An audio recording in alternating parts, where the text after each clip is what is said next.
বহুদিন ধরে বহু পথ ঘুরে আবার এসেছি ফিরে তোমার এই শান্তির নীড়ে। স্বপ্ন ছিল বসন্তকালে জীবনে একবার হলেও শান্তিনিকেতন যাব।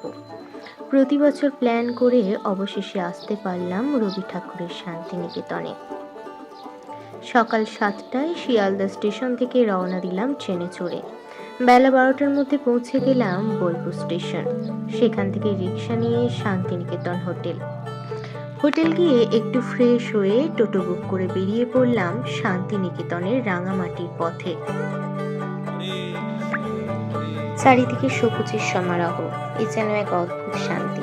প্রথমেই চোখে পড়ল 3 পাহাড়ি বটগাছ, যাকে দেখে কবি লিখেছিলেন কুমোর পাড়ার গরুর গাড়ি বোঝাই করা কলসি হাঁড়ি।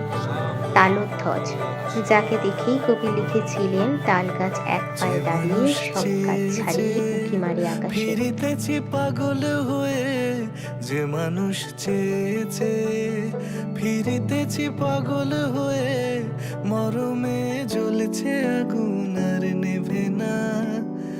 আমায় বলে বলুক লোকে মন্দ বিরহে তার প্রাণ বাঁচে না, বলে বলুক লোকে মন্দ বিরহে তার প্রাণ বাঁচে না। দেখেছি দেখেছি রূপসাগরে মনের মানুষ কাঁচা সোনা, দেখেছি রূপসাগরে মনের মানুষ কাঁচা সোনা।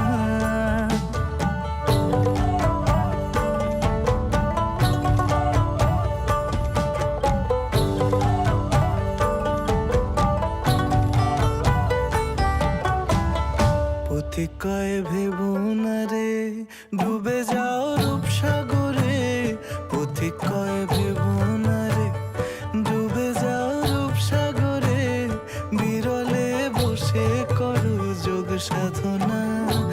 একবার ধরতে পেলে মনের মানুষ ছেড়ে যেতে আর দিও না, ধরতে পেলে মনের মানুষ ছেড়ে যেতে আর দিও না।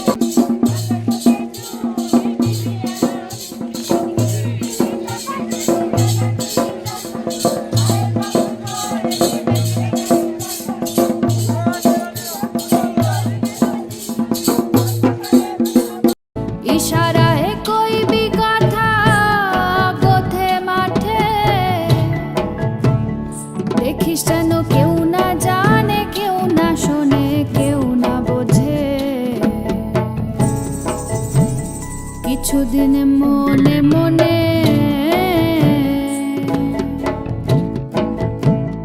কিছুদিন মনে মনে ঘরের কোণে শ্যামের পীড়িত রাখবো কোণে।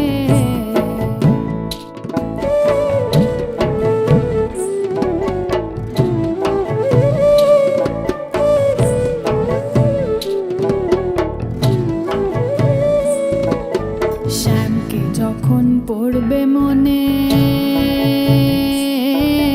তাই বিকালো মেঘের পানে। গোটা একটা দিন শান্তিনিকেতনে কাটিয়ে আমরা পরের দিন ফিরে এসেছিলাম।